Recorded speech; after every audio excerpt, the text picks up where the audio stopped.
श्रावण महिना सुरू झालेला आहे. श्रावणामध्ये फिश खायची इच्छा होत असेल तर ही रेसिपी तुम्ही नक्कीच पहा आणि बनवून नक्कीच मला कमेंट्समध्ये सांगा. रेसिपी युनिक आहे. तर आज आपण व्हेज बोंबील पाहतोय. व्हिडिओ अजिबात स्किप करू नका, शेवटपर्यंत नक्कीच पहा. तर लगेचच रेसिपीला इथे सुरुवात करते. तर इथे मी अळूचे देठ घेतलेले आहेत.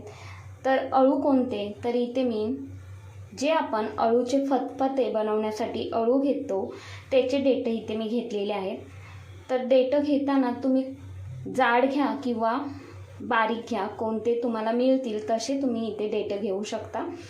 तर इथे मी थोडेसे जाडसुद्धा आहेत आणि काही म्हणजे बारीकसुद्धा आहेत, असे देठ आहेत. तर देठ आपल्याला सोलून घ्यायचे आहेत. पहिले ते सोलून घ्यायचे व्यवस्थित. अशाच पद्धतीने सगळेच देठ मी सोलून घेतले आणि मधून असे मोडून घ्यायचे, म्हणजे देठाचा जो धागा असतो तो व्यवस्थित असा निघला जातो. देठ व्यवस्थित असे सोलून घेतले. त्यानंतर गॅसवरती एका भांड्यामध्ये पाणी गरम करायला ठेवले आहे. त्यामध्ये सर्व देठ घालून घ्यायचे. आता यामध्ये आपल्याला घालायचं आहे कोकम. तर इथे मी एक कोकम घालून घेते. तुमच्याकडे जर कोकम नसेल म्हणजेच आमसूल नसेल तर इथे तुम्ही थोडेसे आगळ घातलात तरीसुद्धा चालेल किंवा चिंच घातलात तरीसुद्धा चालेल. आणि यामध्ये मीठसुद्धा घालून घेतले आहे. तो व्हिडिओ माझ्याकडून स्किप झाला आहे. तर पाव चमचा मीठ घालून घेतले आणि हे व्यवस्थित आपल्याला शिजवून घ्यायचे आहेत.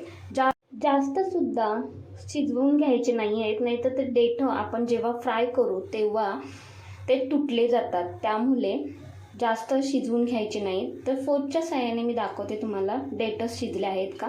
जास्तीचा वेळ लागत नाही, अगदी 5 ते 6 मिनिटांमध्ये देठ व्यवस्थित असे शिजले गेले आहेत. झाऱ्याच्या साहाय्याने देठ एका प्लेटमध्ये काढून घेतले. यामध्ये जर पाणी असेल देठांमध्ये तर हातानेच दाबून घ्यायचे आणि पाणी काढून टाकायचे. पण या देठांमध्ये पाणी नाही आहे. व्यवस्थित असे हे नितळवून घेतले आहेत मी देठ, त्यामुळे पाणी नाही आहे. आता यामध्ये आपल्याला काही मसाले घालायचे आहेत. तर पाव चमचा हळद घालून घेऊयात, अर्धा चमचा तिखट, अर्धा चमचा बेडगी मिरचीचे तिखट आणि 1 चमचा गरम मसाला घालून घेते. तर इथे तुम्ही फिश मसाला जरी तुम्ही वापरलात तरीसुद्धा चालेल. चवीनुसार मीठ घालून घ्यायचे आणि यामध्ये 1 चमचा होईल एवढेच इथे मी कोकम आगळ घालून घेतले आहे. कोकम आगळ जरूर घालायचे. अळूच्या देठांना खाजरटपणा असतो, त्यामुळे कोकम आगळ घालून घेतले आणि हे व्यवस्थित असे एकजीव करून घेतले, म्हणजे सर्व देठांना मसाले लावून घेतले. त्यानंतर एका प्लेटमध्ये 2 ते 3 चमचे बारीक रवा घालून घेतला. त्यानंतर त्यामध्ये 2 ते 3 चमचे तांदूळ पीठ घालून घ्यायचे. पाव चमचा हळद, पाव चमचा तिखट घालून घ्यायचे आणि हे व्यवस्थित एकजीव करून घ्यायचे. छान असे एकजीव करून घेतले. तर आता लगेचच आपण देठांकडे वळूया. देठ 5 मिनिटं मॅरिनेट करण्यासाठी मी बाजूला ठेवले होते.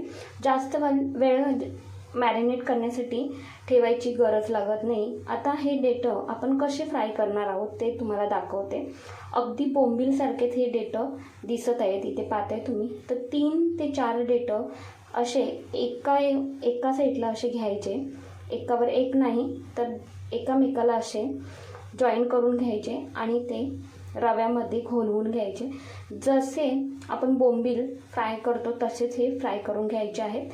तर एका साईडला गॅसवरती पॅन गरम करायला ठेवले. त्यामध्ये तेल घालून घेतले आणि तेल व्यवस्थित गरम झाल्यानंतर अशा पद्धतीने हे देठ आहेत ते तेलामध्ये ठेवून घ्यायचे, पॅनमध्ये ठेवून घ्यायचे. तर इथे मी 5 ते 6 अशा पद्धतीने देठ ठेवून घेतले आहेत. तर 3-3 असे देठ ठेवून घेतलेत. तर तुमच्याकडे जर जास्त जाड देठ असेल तर 2 देठ जरी तुम्ही ठेवलात ना अशा पद्धतीने तरीसुद्धा ते बोंबीलसारखेच दिसतात. गॅसचा फ्लेम मध्यम ठेवायचा. मध्यम आचेवरती व्यवस्थित हे बोंबील फ्राय करून घ्यायचे आणि मस्त असे कुरकुरीत होईपर्यंत फ्राय करून घ्यायचे आहेत. चवीला म्हणाल तर जबरदस्त लागतात बरं का. घरी कोणाला कळणारसुद्धा नाही की हे देठ आपण डेटापासून ही रेसिपी बनवली आहे अळूच्या डेटापासून. खरंच खूप छान होते. तर फिश खायचे मन होत असेल तर हे व्हेज बोंबील एकदा नक्कीच तुम्ही ट्राय करून पहा. आणि युनिक रेसिपी आहे, एकदा नक्कीच करा. तर आलटून पलटून हे व्यवस्थित असे शेकून घेतले, मस्त असे कुरकुरीत होईपर्यंत शेकून घ्यायचे, म्हणजे चवीला सुद्धा हे छान लागतात. तर इथे आपले हे बोंबील मस्त असे हे शेकून घेतले आहेत. लगेचच एका प्लेटमध्ये हे मी सर्व करून घेतले. खूप सुंदर बोंबील आपले तयार झालेले आहेत. व्हेज बोंबील एकदा नक्कीच तुम्ही करून पहा. तर श्रावण महिन्यामध्ये काहींना फिश खायची इच्छा होते, तर अशा पद्धतीने तुम्ही हे व्हेज बोंबील ट्राय करा आणि मला कमेंट्समध्ये नक्कीच सांगा की तुम्हाला ही रेसिपी आवडली असेल तर नक्कीच एक लाईक आणि शेअर करायला विसरू नका. तर इथे एक बोंबीलसुद्धा मी तुम्हाला कट करून दाखवते. खूप सुंदर हे बोंबील तयार होतात. अजिबात ते तुटल्या जात नाहीत फ्राय करताना. मस्त असे एकमेकाला चिकटवले ना देठं की छान हे बोंबील तयार होतात. तर तुम्हाला ही रेसिपी आवडली असेल तर एक लाईक, शेअर, हाईप, तसेच तुम्ही कोणत्या भागातून पाहताय ते सुद्धा मला कमेंट्समध्ये नक्कीच कळवा. आणि सुहानीज किचनला सबस्क्राईब करायला अजिबात विसरू नका. धन्यवाद.